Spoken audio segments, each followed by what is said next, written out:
ಈ ಹಣ್ಣನ್ನು ನಾವು ನೋಡಿರಲಿಲ್ಲ, ಮುಟ್ಟಿರಲಿಲ್ಲ, ತಿಂದಿರಲಿಲ್ಲ. ಬೆಂಗಳೂರಿನ ಅಕ್ಕ ಮಹಾದೇವಿ ಇಂಟರ್ನ್ಯಾಷನಲ್ ಸ್ಕೂಲ್ ಸ್ಥಾಪಕರಾದ ಡಾಕ್ಟರ್ ಸುವರ್ಣಮ್ಮ ಅವರು ಅವರ ಶಿಕ್ಷಕರು ಜೀವನ್ ಅವ್ರ ಮೂಲಕ ಕಳುಹಿಸಿಕೊಟ್ಟಿದ್ದರು. ಇದನ್ನು ನಾಗರಾಜಯ್ಯನವರು ಕಳಿಸ್ಕೊಟ್ಟಿದ್ದಾರೆ. ನೀವು ಈ ಹಣ್ಣನ್ನು ನೋಡಿಲ್ಲ, ತಿಂದಿಲ್ಲ ಅಂತ ಹೇಳಿದ್ರಿಂದ ಈ ಎರಡು ಹಣ್ಣುಗಳನ್ನು ಕಳುಹಿಸಿಕೊಟ್ಟಿದ್ದಾರೆ ಎಂಬುದಾಗಿ ಅವರು ಕೊಟ್ಟು ಹೋದರು. ಸರಿ, ಕುತೂಹಲ ಇತ್ತು. ಅವರು ಇದನ್ನು ಕೊಡಬೇಕಾದ್ರೆ ಜೀವನ್ ಅವರು ಇದಾಗಲೇ ಹಣ್ಣಾಗಿದೆ, ಇವತ್ತು ಅಥವಾ ನಾಳೆ ತಿನ್ಬಿಡಿ ಅಂತೇಳಿ ಎರಡು ಹಣ್ಣನ್ನು ಕೊಟ್ಟಿದ್ದರು. ಈ ತಿರುಳನ್ನು ತೆಗೆದು ಹಾಲು ಮತ್ತು ಸಕ್ಕರೆಯಲ್ಲಿ ಜ್ಯೂಸ್ ಮಾಡಿಕೊಂಡು ಅಥವಾ ಹಾಲಿನ ಕ್ಷೀರ ಮಾಡಿಕೊಂಡು ಕುಡಿಯಿರಿ ಎಂಬುದಾಗಿ ಹೇಳಿ ಹೋಗಿ.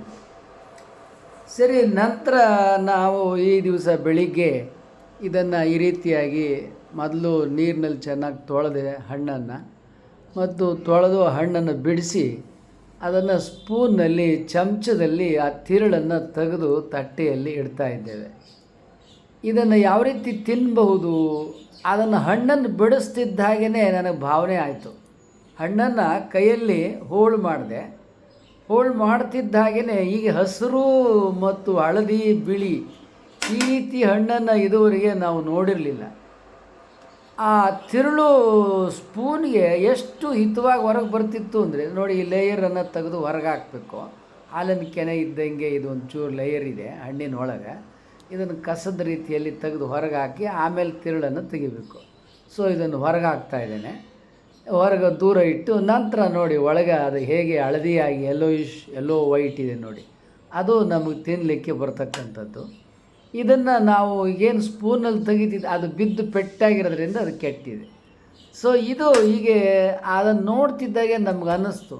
ಸೊ ಮೊದಲು ಇದನ್ನು ಪ್ರತ್ಯೇಕವಾಗಿ ತಿರುಳನ್ನು ತೆಗೆದು ಒಂದು ಕಡೆ ಇಡಬೇಕು. ಸರಿ, ಈ ತಿರುಳನ್ನು ಒಂದು ಕಡೆ ಶೇಖರಿಸಿದ ಮೇಲೆ ಇದನ್ನು ಯಾವ ರೀತಿ ಉಪಯೋಗ ಮಾಡಬೇಕು, ಅವ್ರು ಹೇಳಿದ ಹಾಗೆ ಹಾಲಿನ ಕೆನೆ ರೀತಿಯಲ್ಲಿ ಇದೆಯಲ್ಲ, ಅದು ನನಗೆ ಅನ್ನಿಸ್ತು. ಒಂದು ಹಣ್ಣನ್ನು ಹಾಗೆ ತಿಂದ್ಬಿಟ್ಟೆ. ಅಂದ್ರೇನು, ಮೇಗಿನ ಸಿಪ್ಪೆಯನ್ನು ಕೈಯಲ್ಲಿ ಎಳೆದು ಆ ಸಿಪ್ಪೆ ಜೊತೆಯಾಗೆ ಅದು ಸರಿಯಾಗಿ ಬರಲಿಲ್ಲ. ಆದರೂ ಅದನ್ನು ಆಗಾಗ್ಗೆ ಬಾಯಿಗೆ ಹಾಕ್ಕೊಂಡು ನೋಡಿದಾಗ ಇದು ಹಾಲಿನ ಕೆನೆ ಇದ್ದ ಹಾಗೆ ಇದೆ ಅಂತ ನನಗೆ ಅನ್ನಿಸ್ತು, ಗೋಡಂಬಿ ಹಾಲಿನ ಕೆನೆ ಅಂತ. ಮರುದಿನ ಏನು ಮಾಡಿದೆ, ಈ ರೀತಿಯಾಗಿ ಹಣ್ಣನ್ನು ಇಸಿದು ಸ್ಪೂನ್ನಲ್ಲಿ ತಿರುಳನ್ನು ತೆಗಿತಾ ಇದ್ದೀನಿ. ಈಗ ತೆಗೆದ ಮೇಲೆ ಇದನ್ನು ಜ್ಯೂಸ್ ಮಾಡಿಕೊಂಡು ಕುಡಿಬೇಕೋ ಅಥವಾ ಯಾವ ರೀತಿಯಾಗಿ ತಿನ್ನಬೇಕು ಅಂತ ನಮಗೆ ನಾವು ವಿಚಾರ ಮಾಡಿದಾಗ ಇದನ್ನು ಗೋಡಂಬಿ, ದ್ರಾಕ್ಷಿ, ಬಾದಾಮಿ, ಏಲಕ್ಕಿ, ಬಾಳೆಹಣ್ಣಿನ ಜೊತೆ ತಿನ್ನುವುದರಿಂದ ಇದು ಬೆಳಗಿನ ಉಪಹಾರ ಆಗ್ತದೆ ಅಂಥೇಳಿ ನಮಗೆ ಭಾವನೆ ಆಯಿತು. ಕೂಡಲೇ ಗೋಡಂಬಿ, ದ್ರಾಕ್ಷಿ, ಬಾದಾಮಿ ಇವುಗಳನ್ನೆಲ್ಲ ತೊಳೆದು ತಟ್ಟೆಯಲ್ಲಿ ಇವುಗಳ ಪಕ್ಕ ಇಟ್ಟುಕೊಂಡೆ. ಅದೇ ರೀತಿ ಏಲಕ್ಕಿ, ಬಾಳೆಹಣ್ಣನ್ನು ಕೂಡ ತೊಳೆದು ಆ ಹಣ್ಣನ್ನು ಸುಲಿದು ಅದನ್ನು ಕೂಡ ಪಕ್ಕ ಇಟ್ಟುಕೊಂಡೆ. ಸೊ ಇದು ನನಗೆ ಅನ್ನಿಸ್ತು, ಇವನ್ನ ಹಣ್ಣನ್ನು ರಸಾಯನ ಮಾಡ್ತಾರಲ್ಲ ಫ್ರೂಟ್ ಸಾಲಿಡ್, ಆ ಥರ ಮಾಡ್ದಲೇ ಇವು ಎಲ್ಲವನ್ನು ಪಕ್ಕ ಇಟ್ಕೊಂಡು, ಈಗ ಹೆಂಗೆ ರೊಟ್ಟಿ ಪಲ್ಯ, ಚಪಾತಿ ಪಲ್ಯ, ಇಡ್ಲಿ ಚಟ್ನಿ, ಇಡ್ಲಿ ಪಲ್ಯ, ಸಾಗು ಹಿಂಗೆಲ್ಲ ತಿಂತೀವಲ್ವ, ಹಾಗೆ ಒಂದೊಂದು ಸ್ಪೂನ್ ಜೊತೆಯಲ್ಲಿ ಒಂದು ಸ್ವಲ್ಪ ಈ ಅವಕಾಡೋ ಹಣ್ಣು, ಒಂದು ಸ್ವಲ್ಪ ಬಾದಾಮಿ, ಒಂದು ಸ್ವಲ್ಪ ದ್ರಾಕ್ಷಿ, ಒಂದು ಸ್ವಲ್ಪ ಗೋಡಂಬಿ, ಒಂದು ಸ್ವಲ್ಪ ಏಲಕ್ಕಿ, ಬಾಳೆಹಣ್ಣು, ಹೀಗೆ ಒಂದೊಂದು ಚಮಚದಲ್ಲಿ ಎಲ್ಲವನ್ನು ಸ್ವಲ್ಪ ಮಿಶ್ರಣ ಮಾಡಿ ತಿನ್ನಬೇಕು ಅಂತ ಅನ್ನಿಸ್ತು. ಅದೇ ರೀತಿಯಾಗಿ ನಾವು ತಿಂತಾ ಹೋದವು. ಇದನ್ನು ಈಗೇನು ನಿಮ್ಮ ಮುಂದೆ ತಟ್ಟೆಯಲ್ಲಿ ಇಟ್ಟಿದ್ದೇನೆ. 4 ಏಲಕ್ಕಿ ಬಾಳೆಹಣ್ಣು, ಒಂದು 3 ಚಮಚ ದ್ರಾಕ್ಷಿ, ಒಂದು 3 ಚಮಚ ಗೋಡಂಬಿ, ಒಂದು 3 ಚಮಚ ಬಾದಾಮಿ, ಒಂದು ಅವಕ್ಯಾಡೋ ಹಣ್ಣು. ಇದನ್ನು ಒಂದೊಂದು ಸ್ಪೂನ್ನಲ್ಲಿ ಒಂದು ಸ್ವಲ್ಪ ಹಣ್ಣು ಅವಕ್ಯಾಡೋ, ಒಂದು ಸ್ವಲ್ಪ ದ್ರಾಕ್ಷಿ, ಒಂದು ಸ್ವಲ್ಪ ಅವಕ್ಯಾಡೋ, ಒಂದು ಸ್ವಲ್ಪ ಗೋಡಂಬಿ, ಒಂದು ಸ್ವಲ್ಪ ಅವಕ್ಯಾಡೋ, ಒಂದು ಸ್ವಲ್ಪ ಏಲಕ್ಕಿ ಬಾಳೆಹಣ್ಣು, ಒಂದು ಸ್ವಲ್ಪ ಅವಕ್ಯಾಡೋ, ಒಂದು ಸ್ವಲ್ಪ ಬಾದಾಮಿ, ಹೀಗೆ ನಾನು ಪ್ರತಿ ತುತ್ತನ್ನು ಇದೇ ರೀತಿಯಾಗಿ ತಿಂತಾ ಹೋದ ಹಾಗೆ ನಿನ್ನೆ ತಿಂದಿದ್ನಲ್ಲ, ಎಲ್ಲರೂ ಅದು ಸಪ್ಪೆ ಇದೆ ಏನೋ ಇದೆ ಅಂತ ಹೇಳಿದರು. ನಾನು ಅದು ತಿಂದ ಕೂಡಲೇ ಗೊತ್ತಾಗೋಯ್ತಿದ್ದು ಹಾಲಿನ ಕೆನೆ ಅಂಥೇಳಿ. ಸೊ ಇದು ಅಮೃತ ಅಂತ ನನಗೆ ಅನ್ನಿಸ್ತು. ಧ್ಯಾನ ಮಾಡಿದಾಗ ಬಹಳ ಹೊತ್ತು ಧ್ಯಾನ ಮಾಡಿದಾಗ ಧ್ಯಾನದ ಉನ್ನತ ಸ್ಥಿತಿಗೆ ಹೋದಾಗ ಒಂದು ಅನುಭವ ಆಗುತ್ತೆ. ಯಾವುದ ಮಧುರ ಅನುಭವ ಎಂಬುದಾಗಿ ಹೇಳಿದರೆ, ಈ ಹಣ್ಣನ್ನು ತಿಂದರೆ ಯಾವ ಅನುಭವ ಆಗ್ತದೆ ಅದೇ ರೀತಿ ಧ್ಯಾನದಲ್ಲಿ ಅನುಭವ, ಹಿತವಾದ ಸ್ಫೂರ್ತಿಯುತವಾದ ಅನುಭವ ಆಗ್ತದೆ. ಈ ಅವಕ್ಯಾಡೋ ಹಣ್ಣು ತಿರುಳನ್ನು ತಿಂದರೆ ಅತ್ಯಂತ ಎತ್ತರದ ಧ್ಯಾನ ಸ್ಥಿತಿಗೆ ಹೋದಾಗ ನಮ್ಮ ಮನಸ್ಸಿನಲ್ಲಿ ಏನು ಮಧುರ ಉಲ್ಲಾಸ ಹಿತದ ಭಾವನೆ ಬರ್ತದೆ, ಈ ಅವಕ್ಯಾಡೋ ಹಣ್ಣನ್ನು ತಿಂದಾಗ ಅದೇ ರೀತಿಯಲ್ಲಿ ಹಿತದ ಭಾವನೆ ಉಂಟಾಗುತ್ತದೆ. ಈ ಹಣ್ಣಿನ ಹೆಸರನ್ನು ನಾವು ಕೇಳಿರಲಿಲ್ಲ. Avocado, butter fruit, alligator pear, ಹೀಗೆ ಇದನ್ನು ಬೆಂಗಳೂರು ನಗರದಲ್ಲಿ ಕರೀತಾರೆ. ಇದು ಹಾಲಿನ ಕೆನೆ ಗೋಡಂಬಿ ತಿಂದರೆ ಹೇಗೆ ಮಧುರ ಹಿತದ ಭಾವನೆ ಆಗುತ್ತದೋ ಅದೇ ರೀತಿಯ ಮಧುರ ಹಿತದ ಉಲ್ಲಾಸದಾಯಕ ಅನುಭವ ಆಗುತ್ತದೆ. ಅಷ್ಟೇ ಅಲ್ಲ, ಮನಸ್ಸು ಆಹ್ಲಾದ, ಉಲ್ಲಾಸ, ಸಂತೋಷ, ಆನಂದ ಅನುಭವಕ್ಕೆ ಬರ್ತದೆ. ಧ್ಯಾನ ಮಾಡಿದ ಮಧುರ ಅನುಭವ ಈ ಅವಕಾಡೋ ಹಣ್ಣನ್ನು ತಿಂದಷ್ಟೇ ಅನುಭವ ಆಗ್ತದೆ. ಈ ಮಧುರ ಭಾವನೆಯಿಂದ ಇಡೀ ನಮ್ಮ ಶರೀರದಲ್ಲಿ ಪಾದದ ಉಂಗುಷ್ಟದಿಂದ ಹಿಡಿದು ನೆತ್ತಿಯವರೆಗೆ ಉಲ್ಲಾಸದಾಯಕ ಮಧುರ ಅನುಭವ ನಮ್ಮ ಸುಪ್ತ ಮನಸ್ಸಿಗೂ ಜಾಗೃತ ಮನಸ್ಸಿಗೂ ಉಂಟಾಗುವುದರಿಂದ ನಮ್ಮ ನರಮಂಡಲದಲ್ಲಿ ರಕ್ತ ಸಂಚಾರವು ಸುಗಮವೂ ಸರಳವೂ ಉಲ್ಲಾಸದಾಯಕವೂ ಹಿತವೂ ಆಗುತ್ತದೆ. ಹೀಗೆ ಇಂತಹ ಮಧುರ ಭಾವನೆ ಆಗುವುದರಿಂದ ನಮ್ಮ ಪ್ಯಾನ್ಕ್ರಿಯಾಸ್, ಪಿತ್ತಕೋಶ, ಜಠರ, ಸಣ್ಣ ಕರುಳು, ದೊಡ್ಡ ಕರುಳು, ನರಮಂಡಲ, ಹೃದಯ, ಮನಸ್ಸು, ಮೂತ್ರಪಿಂಡ, ಇಡೀ ಶರೀರಕ್ಕೆ ಅತ್ಯಂತ ಮಧುರ ಹಿತದ ಸುಳಿವು ಸಂಚಾರ. ಇಡೀ ನರಮಂಡಲಕ್ಕೆ ಇದು ಒಂದು ಹಿತವಾದ ಅನುಭವವನ್ನು ಕೊಡುತ್ತದೆ. ನಮ್ಮ ಶರೀರ ನರಮಂಡಲ ಮತ್ತು ಈ ಮಾಂಸಖಂಡಗಳಿಂದ ತುಂಬಿಕೊಂಡಿದೆ.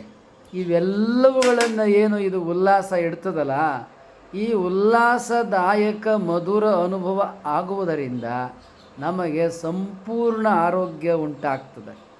ಮತ್ತು ಇದು ಹಸಿರು ಮತ್ತು ತಿಳಿ, ಹಳದಿ, ಬಿಳಿ ಈ ಬಣ್ಣ ಇರುವುದರಿಂದ ನಮ್ಮ ಕಣ್ಣಿನ ದೃಷ್ಟಿಗೂ, ನಮ್ಮ ಹೃದಯಕ್ಕೂ, ನಮ್ಮ ಮೆದುಳಿಗೂ ಇದು ಬಹಳ ಹಿತ ಉಲ್ಲಾಸದಾಯಕ. ಅಷ್ಟೇ ಅಲ್ಲ, ಇದು ನಮ್ಮ ಮೆದುಳು ಎರಡು ಭಾಗ ಇದೆಯಲ್ಲ, ಎಡ ಮತ್ತು ಬಲ, ಎರಡಕ್ಕೂ ಇದು ಹಿತ. ಯಾಕೆ ಅಂದರೆ ಅದರ ಬಣ್ಣ ಇದೆಯಲ್ಲ, ಅದು ಸುಪ್ತ ಮನಸ್ಸಿಗೆ ಹಿತ. ಮತ್ತು ಅದರ ಹಣ್ಣನ್ನು ತಿನ್ನುವ ಅನುಭವ ಇದೆಯಲ್ಲ, ನಾಲಿಗೆಗೆ ಮತ್ತು ಜಾಗೃತ ಮನಸ್ಸಿಗೆ ಹಿತ. ಹೀಗೆ ಈ ಅವಕಾಡೋ ಹಣ್ಣು ಸುಪ್ತ ಮನಸ್ಸಿಗೂ ಜಾಗೃತ ಮನಸ್ಸಿಗೂ ಎರಡಕ್ಕೂ ಏಕಕಾಲಕ್ಕೆ ಬಹಳ ಮಧುರ ಉಲ್ಲಾಸದಾಯಕ ಅನುಭವವನ್ನು ಕೊಡ್ತದೆ. ಇದರಿಂದ ತೂಕ ಇಳಿಕೆ ಮಾಡಬೇಕು ಅನ್ನೋರು ಇರ್ತಾರಲ್ಲ, ಸರಳವಾಗಿ ತೂಕ ಇಳಿಸ್ಕೊಂಬಿಡ್ಬೋದು. ಹೊಟ್ಟೆ, ಬೊಜ್ಜು, ಕೈಕಾಲು ಇವೆಲ್ಲ ತೂಕ ಇಳಿಬೇಕು ಅನ್ನೋರಿಗೆ ಈ ಹಣ್ಣನ್ನು ನಾವು ತಿಂದ ಹಾಗೆ ಬೆಳಗಿನ ಉಪಹಾರವನ್ನು ತೆಗೆದುಕೊಂಡು ಬಿಟ್ಟರೆ ದಿನ ಒಂದೊಂದು ಸಲ ಬೆಳಿಗ್ಗೆ ವೇಳೆಗೆ ಇದು ತೂಕ ಇಳಿಕೆಗೆ ಅತ್ಯಂತ ಸರಳ ಮತ್ತು ಸುಲಭ. ಮತ್ತು ನಮ್ಮ ಶರೀರ ಏನಿದೆಯಲ್ಲ, ಹೃದಯ ಮನಸ್ಸಿಗೆ ಹಿತ ಆಗುವುದರಿಂದ ನಮಗೆ ಒಂದು ರೀತಿ ಏನೋ ಒಂಥರ ಉಲ್ಲಾಸ ರೀ. ಇಲ್ಲಿ ಇದರಿಂದ ಯಾವುದೇ ನೆಗೆಟಿವ್ ಆಗೋದಿಲ್ಲ. ಅಷ್ಟೇ ಅಲ್ಲ, ಒಬ್ಬ ಕವಿ ಸ್ಫೂರ್ತಿ ಬರ್ತದೆ, ಕಾವ್ಯವನ್ನು ಬರೀತಾರೆ ಅಂತಾರಲ್ಲ, ಈ ಹಣ್ಣನ್ನು ತಿಂದರೆ ಆ ರೀತಿಯ ಸ್ಫೂರ್ತಿ ಹಿತ ಅನುಭವ ಆಗುತ್ತೆ. ಅಷ್ಟೇ ಅಲ್ಲ, ಈ ಹಣ್ಣು ತಪಸ್ವಿಗಳಿಗೆ, ಮಹಾತ್ಮರಿಗೆ, ಸಂತರಿಗೆ, ಶಿವಶರಣರಿಗೆ ಅತ್ಯುನ್ನತವಾದ ಹೇಳಿ ಮಾಡಿಸಿದ ಆಹಾರವಾಗಿದೆ ಈ ಅವಕಾಡೋ ಹಣ್ಣು. ಆದ್ದರಿಂದ ಇದು ಎಲ್ಲರೂ ಈ ಹಣ್ಣನ್ನು ತಿನ್ಬೋದು. ಯಾಕೆ ಅಂತೇಳಿದರೆ ನಮ್ಮ ಇಡೀ ನರಮಂಡಲ ಮತ್ತು ರಕ್ತ ಸಂಚಾರ ಬಹಳ ಸರಳ, ಸುಂದರ, ಸುಗಮ. ಮತ್ತು ಇದರಿಂದ ನಮಗೆ ಶಕ್ತಿ ಬಹಳ ಬರ್ತದೆ, ಬಹಳ ಹಿತ ಅನಿಸುತ್ತೆ, ಚೈತನ್ಯ ಬರುತ್ತೆ, ಮನಸ್ಸಿಗಂತೂ ಬಹಳ ಮಧುರ ಉಲ್ಲಾಸ.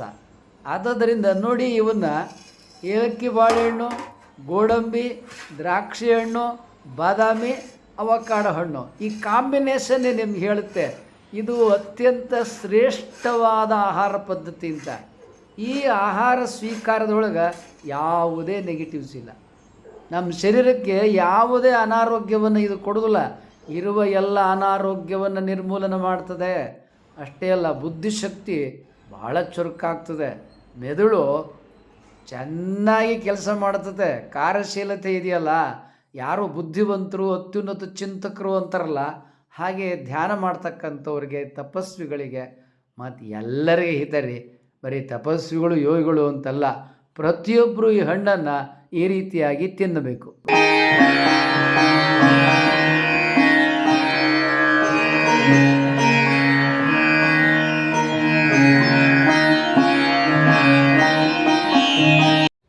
ನೀವು ನಮಗೆ ಮೌಲಿಕವಾದ ಸಬ್ಸ್ಕ್ರೈಬರ್, ವ್ಯಾಲ್ಯುಬಲ್ ಸಬ್ಸ್ಕ್ರೈಬರ್.